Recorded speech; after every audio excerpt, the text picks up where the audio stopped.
Welcome to a Pulp Event podcast, brought to you by the PulpNet, your link to the online world of the pulp magazines for over 25 years. Online at thepulp.net. In this Pulp Event podcast, Jim Beard examines the Shadow, Multimedia Hero. Jim is a freelance writer, editor, and publisher, specializing in adventure fiction in the classic pulp style. This event was recorded on Thursday, August 19, 2021, at PulpFest 2021 in Pittsburgh, Pennsylvania. So, the Shadow, Multimedia Hero. Fair warning as we start to go through this. I'm not a Shadow scholar, and this is not going to be an exhaustive tour of multimedia concerning the Shadow, but I am a big fan of the character, and this is hopefully going to be a good overview of the Shadow making his way outside of the pulps and the radio show. So the Shadow, radio character or pulp character, I wanted to start here because I think it's a really important question. The answer is, as we all know, both. Technically, he began on the radio, or at least as a voice, and then the character was actually grown in the pulps. But I think it's an important place to start because this question, this dual identity that he has, really follows through all the way up to the present day. The character, and both aspects, I think, have informed the character. In other words, he has always been more than one medium. He began as a combination of pulp and radio and went on to be many more things. Funny little story, and I wanted to start this. The reason that I'm a fan of the Shadow is my dad. I've known about the Shadow my entire life. I can't remember a time that I didn't know about the character. My dad was a pulp fan, and he was a radio fan. He bought me a few issues of the DC Comics, the Shadow, in the 70s, which we'll get into in a little bit here. So I remember him having like 8-track tapes. I think of the Shadow radio drama, and we listened to that. But I think I knew more the Shadow in print than anything. It took me quite a while to finally realize something, that what my dad was a fan of was the radio Shadow. And it took me a while to realize how different the radio Shadow was from the pulp character. I became a fan of the pulp character. More recently, I became a huge fan of the classic radio channel on Sirius XM, the satellite radio thing, and started listening more in depth to the radio drama and realized I didn't care for it very much.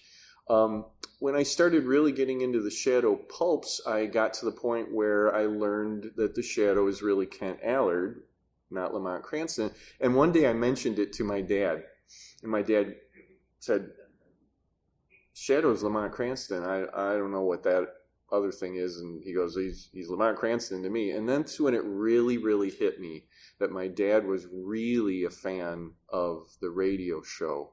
And that really struck me how two people, father and son, could look at the character in two different ways, but both ways being correct, too. Obviously, the radio show began in 1930, the pulp in 1931, and like I said, he was multimedia from the very start. Let's stick to print at first and talk about the Shadow having life in books, and by that I mean outside of the pulps. Simon & Schuster began reprinting the pulp stories as actual books in 1932. Living Shadow, Eyes of the Shadow, they did 3 of those. I'm a little more concerned about new life for the Shadow. So again, outside of the radio and the pulps themselves, he began life in books, but there weren't original stories. It was reprints of it. In 1940, he went into not big little books, but if you can see this little circle down at the bottom, it's better little books made by Whitman. There were 3 of these from 1940 to 1942. And again, they were pretty much based on the pulps. in 1941, the Shadow finally had his first paperback. They were hardcovers until that point. And that was through L.A. Bantam, 1941, first paperback. And again, it's a reprint. Then, of course, much later on, 1969 and going into the 70s, Bantam came back with the classic paperbacks that hopefully we all know and love today. Then something happened significantly in 1963. A company called Belmont started a whole new Shadow set of adventures. So for the very first time since the 40s, the Shadow finally got original adventures outside of the radio drama and the pulp. The cool thing is they got Walter Gibson right off the bat, and he did the very first one called Return of the Shadow. Now, there was some things going on in the 60s that really kind of informed these paperbacks. The spy craze was going on with James Bond. We were starting to get to the point where camp was a big deal, obviously brought on big time with the 1966 Batman TV series, which is near and dear to my heart. Gibson didn't stick around. An author named Dennis Linz came in and started doing these new novels. There were several of them, and they went up through 1967. The Shadow became basically a spy master. He and his operatives were up against a group called Cypher, and that's literally with the periods in between each letter, C period, Y period, and so on. But the interesting thing about this, again, is that the Shadow now looks like the pulp character, but he has the radio show powers to become invisible. So this is a really important thing that happened at this point, where they started to blend those two things. As we know, the pulp character didn't have the ability to cloud men's minds. He didn't really need that. He had two guns that he kept busy, obviously. Let's see, Pyramid and Jove did reprints. They started from the beginning also with The Living Shadow, and then went all the way up through 23 volumes to The Death Giver. This cover here on the right side you may find familiar. It's by a magician that many of us are acquainted with. I don't think he's here right now, but probably will be here tomorrow, I assume. Beautiful covers on those books. Now, we're jumping a little bit here. Altus Press did 2 Doc Savage books by our friend Will Murray, where he finally teamed Doc Savage with the Shadow. It was a long time coming. These are personal favorites of mine. I love these 2 books very, very much. Will went out of his way to be as accurate to the times. And also I love it because as he goes back and forth from the characters, the Doc really reads like Lester Dent, and the Shadow stuff really reads like Walter Gibson. So another real landmark for the character at that point. And that takes us up to this. Okay, enough said about that.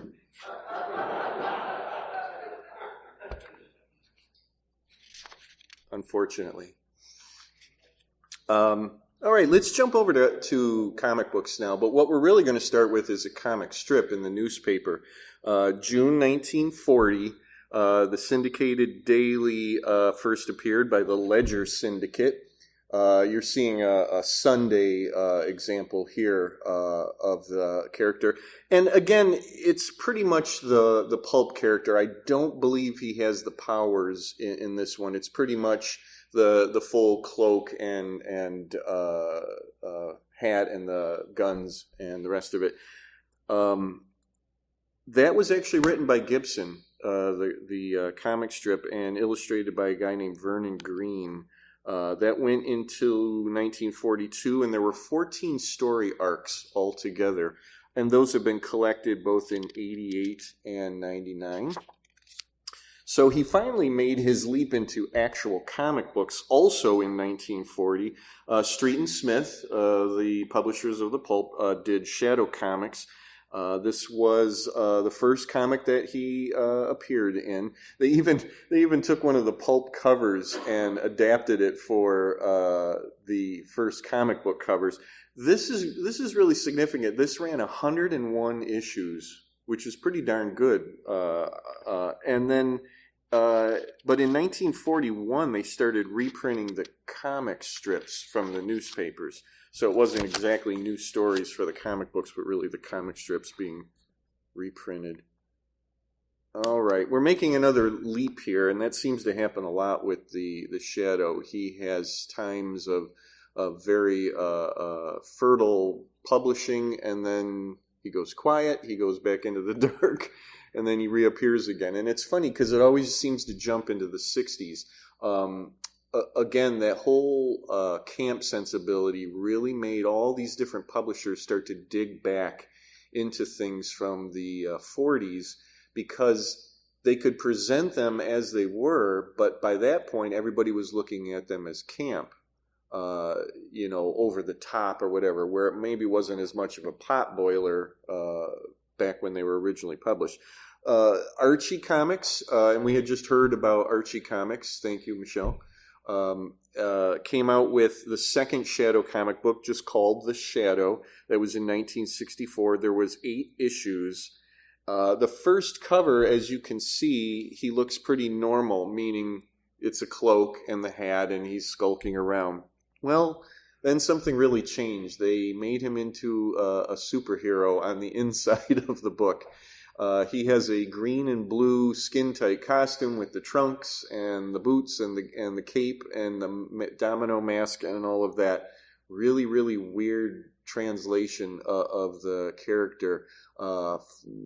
Beyond this thing about the radio powers versus the pulp character. But again, superheroes were making a big comeback at that point, so they thought, why not just make the Shadow a traditional superhero?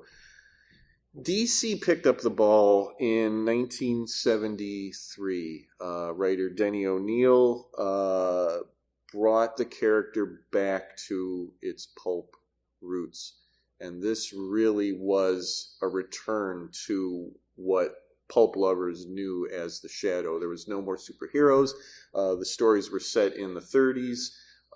He did have Margot in there, which of course Margot began as a radio character and made her way over into the pulps. He did have Margot in there, I think, because they thought that most people would expect her to be there. But he also did use some of the other operatives from the pulps. Michael Kaluta was doing the art. And I think at this point, really made a name for himself. But kind of quickly, it went over to Frank Robbins as the artist. And O'Neill stopped doing it. Michael Uslan came in and wrote a lot of the stories.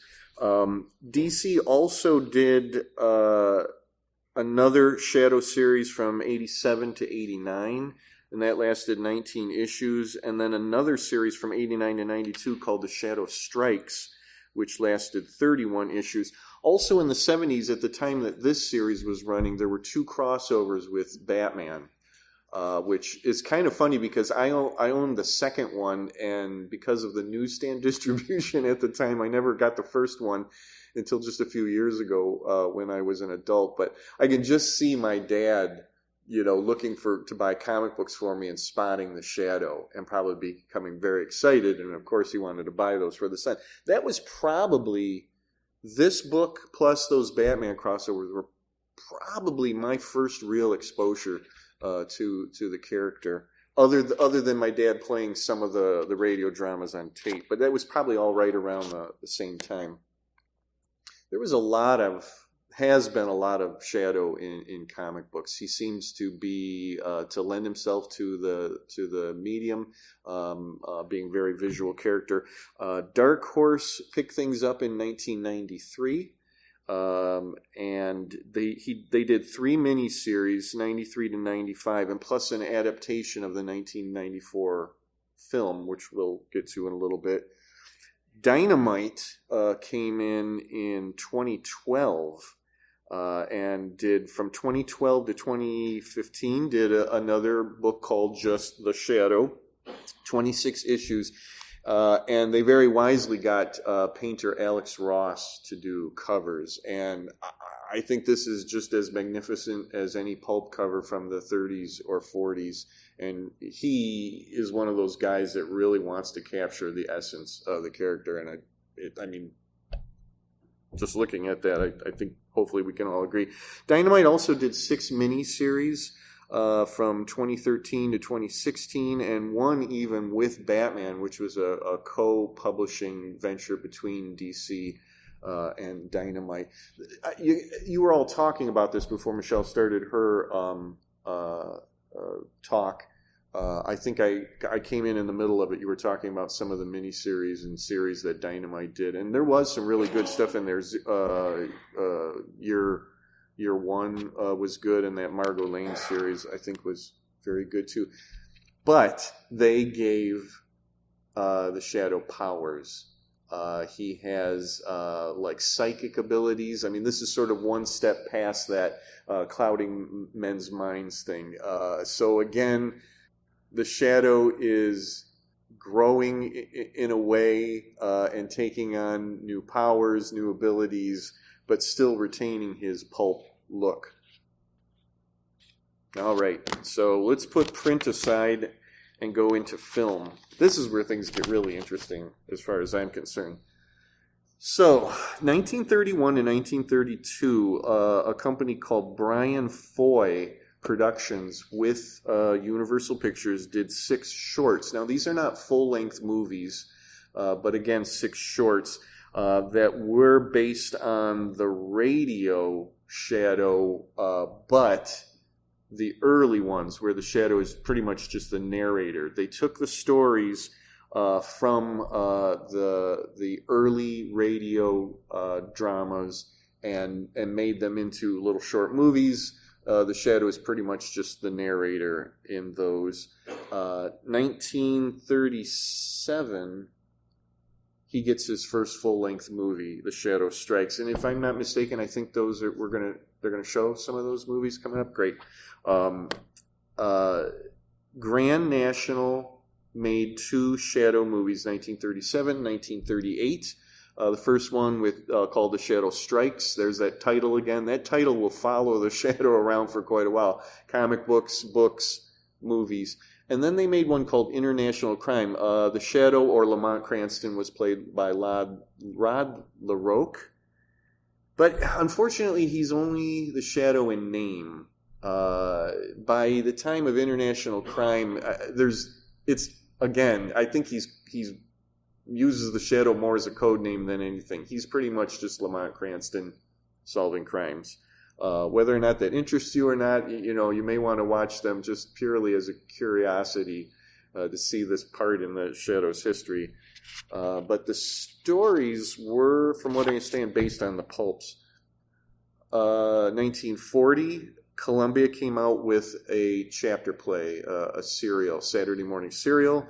It was 15 chapters, and Victor Jory played the character. And thankfully, we get back to the pulp image of the character. He's got the hat, he's got the cloak, he's got the mask, and yeah, right. Thank you. Yeah, he's got the laugh too. So maybe much more interest to Shadow fans. You know what I meant to say? 1946, Monogram made 3 what they would call now quickies of the character, and it's Kane Richmond. He does wear a coat and a mask in that, but it's funny because they're often, and I say funny, they're usually described as comedies. So it's funny, with the Shadow, you get a little and they take more, and you get a little and then they take more, and it kind of goes back and forth about how to interpret the Shadow in the movies. The 3 were called The Shadow Returns, Behind the Mask, and The Missing Lady. And I think some of those are going to be shown too. Yeah? Is that right? All right. Thanks. 1957, Republic tried to make a TV pilot of The Shadow, But those were then edited. There was 2 episodes. Those were edited into a movie the next year in 1958 called The Invisible Avenger. I guess they didn't have enough confidence in it to call it The Shadow. And then in 1962, it was reissued as Bourbon Street Shadows, plural. Richard Dare played the character.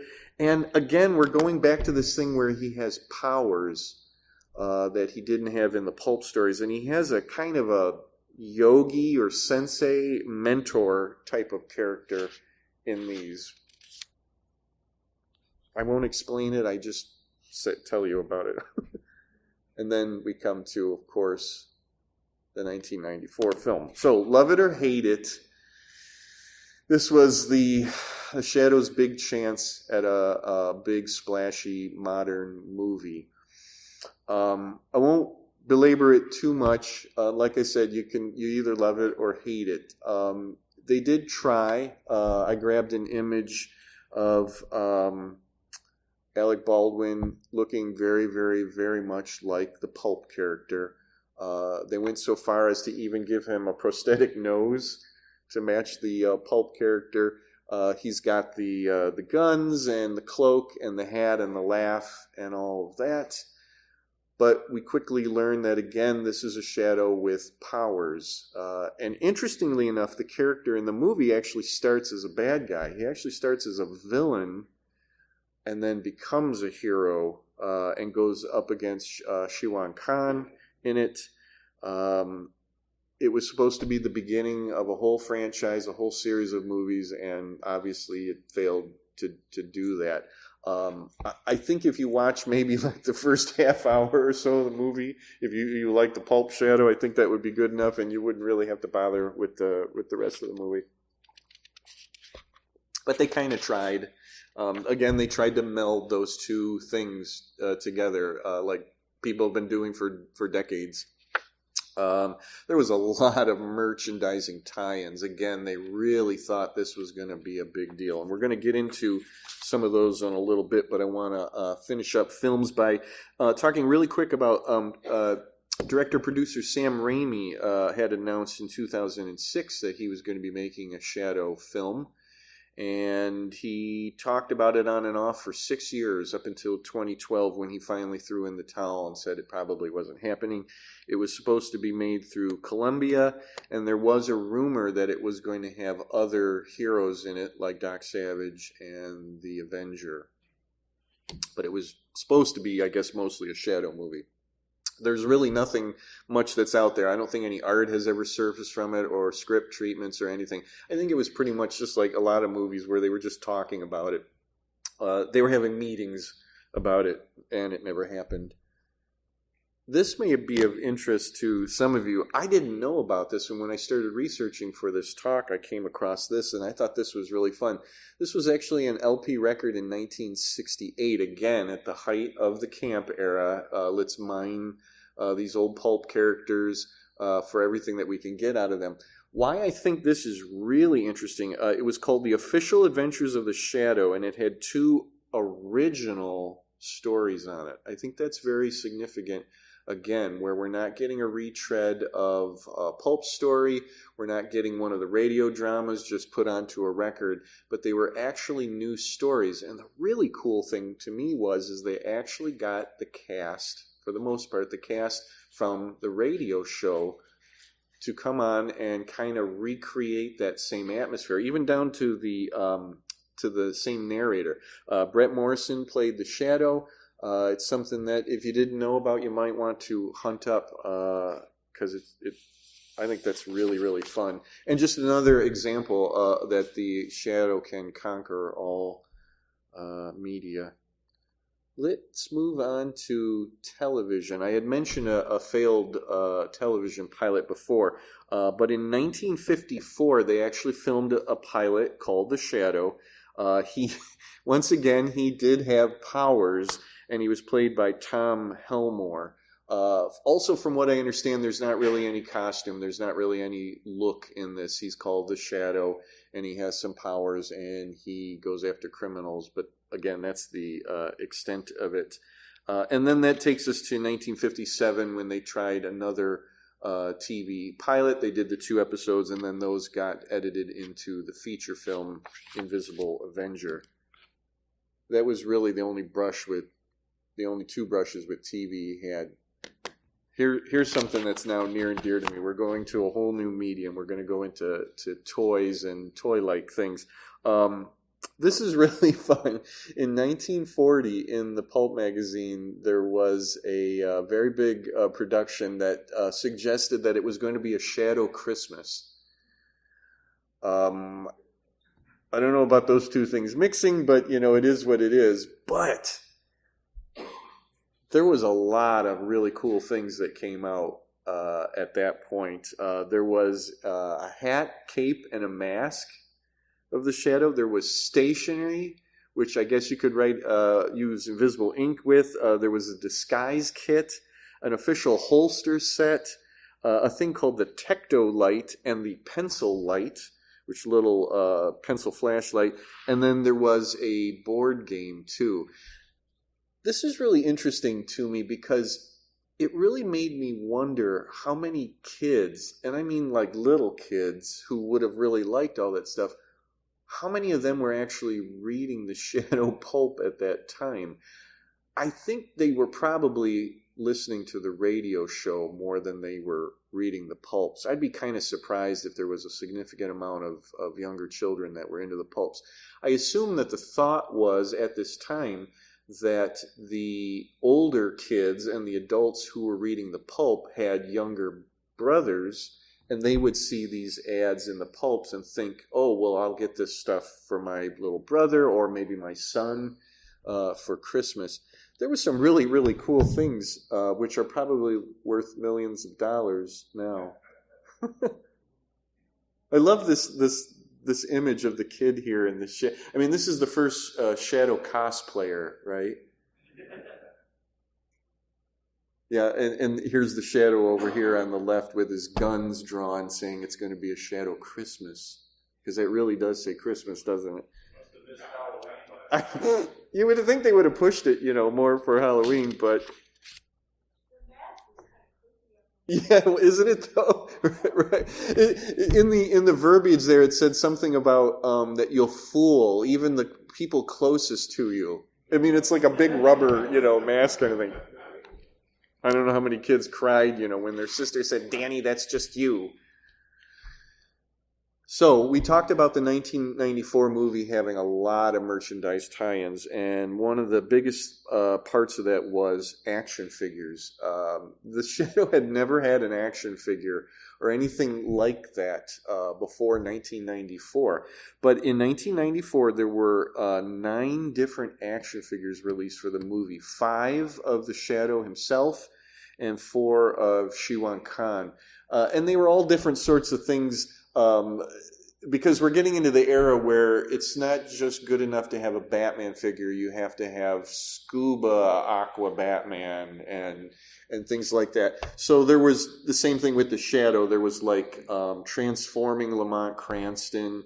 There was undercover Shadow and different iterations of the Shadow.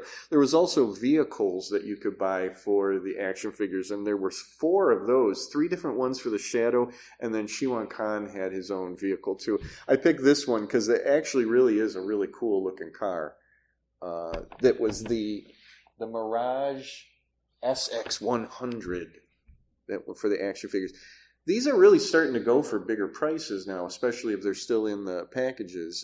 So failed movie, but, now valuable toys.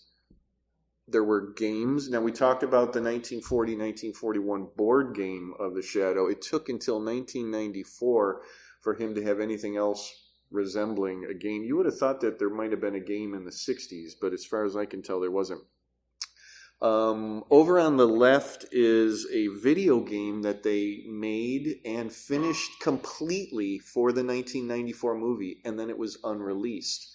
Now, years later, it did get leaked, and I think you either, I think maybe you can play it now, but people know about it, and we can do screen grabs and things like that. We know more about it because somebody leaked it at some point. But they went to the trouble of making an entire video game to tie in with the movie, and then the movie tanked, so they didn't release it at that time. There was also a pinball game, which if you ever get the chance, Google the Shadow 1994 pinball game, because the art on the top piece and on the board too are really beautiful. They really went out of their way to make a really nice game. Is it? Okay. Yeah. And then Bally, the pinball people. And then this is interesting too. There was another video game in 1992. There was a video game called Streets of Rage 2, which has a quote-unquote hack that allows you to use the shadow in the game. And I hate to say this, I'm not really up on video game terminology, but I assume a hack is something that's not normally part of the game or advertised, but you have to figure out how to bring it into the game. Is that about right? You hack into it. So I guess the shadow would have been considered a little bonus. I did see a screen grab of it, and he looks like the traditional shadow. So that's really cool. Again, and I keep saying this through this whole thing, the character has made its way into so many different areas. It's really incredible, and because of those things, the character can live on. James Patterson notwithstanding.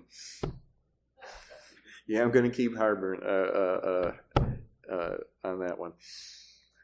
Okay. Oh, okay. Not exactly a toy, but in 1994, but not related to the movie, Bowen Graffiti came out with this gorgeous shadow bust. And it was limited edition to 2,500 pieces. When I was looking at images of this thing, I just sat there and stared at it for a while. It is full-blown pulp shadow, just a really, really gorgeous piece. And I can only imagine probably goes for big bucks these days. And I don't know how many people really know about this. In 2012, a company called Go Hero did a really super deluxe 12-inch action figure of the shadow, and again the pulp shadow. Those were limited to 750 pieces. Yeah, they did other characters. They did a really beautiful Buck Rogers, and I'm trying to think of who else they did. They may have done Doc Savage. Yeah. Is that right? Yeah, they did. I came very close to ordering and buying one of those, but.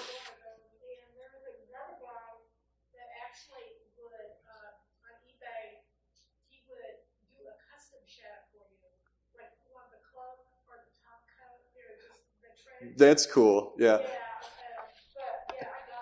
I remember trying to give the head of the company a little bit of a hard time when they were advertising this by saying that wasn't really accurate to have the scarf. I said, it should be that it's his coat that comes up that is its mask. Like, it's this thing about it's become more traditional to show it as a scarf. But anyways, so anything to give people a hard time.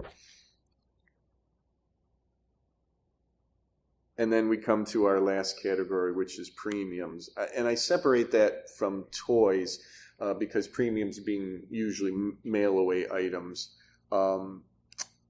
Basically, there were two premiums. There were two mail-away, and they were both rings. The one on your left is from 1941, put out by D.L.N.W. Cole, or Blue Cole, which was the advertiser for the shadow. And you probably can't see it too clearly, but if you get a chance to take a look at this, or you can go into your own collection and pull out your own and look at it. I love it. It's actually figural.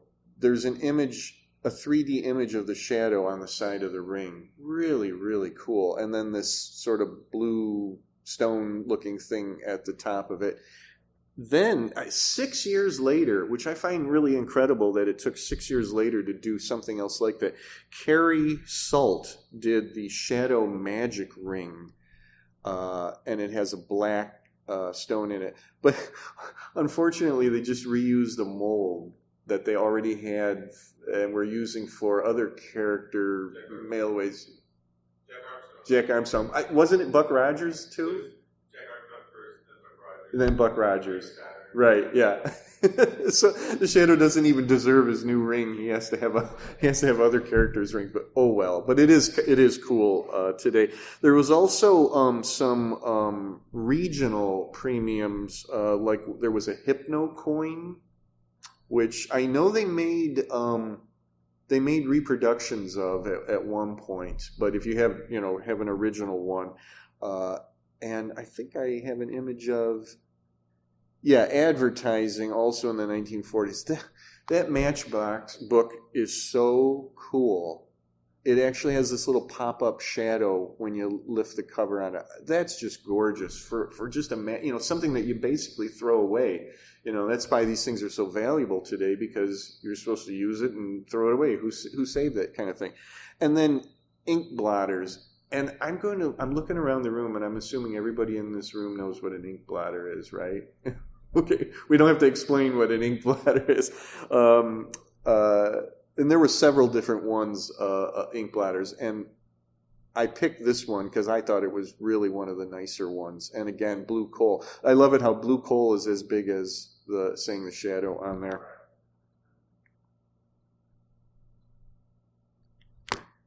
So that is the end of our little journey through the Shadow Multimedia Hero. Thank you. Anybody have any questions or want to say anything? Yes. While you were talking about DC Comics publishing The Shadow, I'm surprised you didn't mention that DC also did comic books based on Doc Savage and the Avenger. Yeah. And they even did a miniseries at one point teaming up The Shadow and Doc Savage, which was actually really good. Yeah, that was, I think that was by Michael Uslan, if I'm not mistaken, right? Yeah. Yeah, DC did a thing called New Wave? First Wave. I think they tried to call it New Wave, and they went First Wave. And again, it's a little bit of controversial. They tried to fit Batman into it and pull up some of these characters. Dark Horse Comics also had a very good 3-issue miniseries teaming Doc Savage and the Shadow, which I think technically would be the very first teaming of the characters, whereas Will Murray did the first prose teaming of the characters. But Dave Stevens of Rocketeer fame did at least the first cover, if not all the covers. A really gorgeous cover for that one. But if you get a chance, seek that one out too. If you like the Will Murray team-ups, that comic book one is really good, and that was Dark Horse, if I remember correctly. Shadow also appeared in an issue of Rocketeer. Yeah, I think, yes, that's right. Yes, thank you for bringing that up. Like I said, this isn't exhaustive because, after a while my eyes started to cross with all the different ways we could go. But the Ghost. Team up with the Ghost. Oh, okay, yeah, the female character, the Ghost. Yeah. Good team up idea. Anybody else? Yes.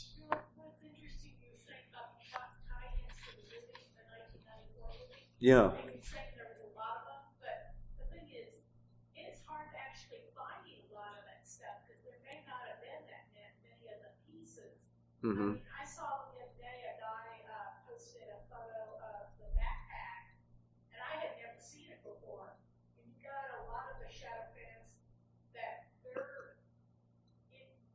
introduction to the Shadow was the 1994 movie. Yeah. And a lot of them, Yeah.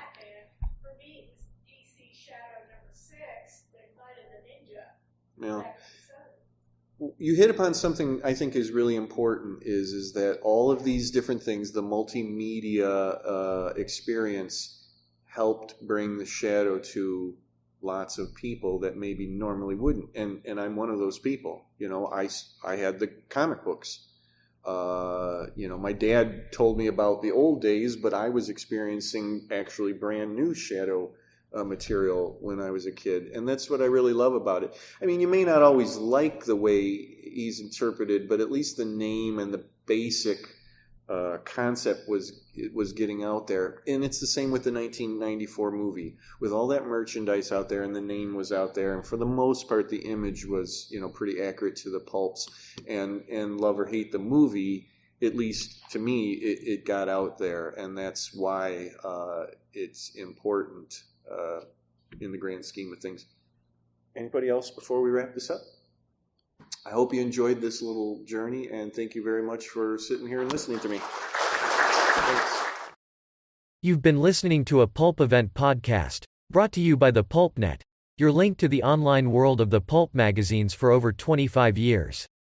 Please visit us online at thepulp.net. Also, look for the PulpNet on Facebook and on Twitter. Thank you for listening, and keep reading the pulps. The Pulp Event podcast is copyright 2021.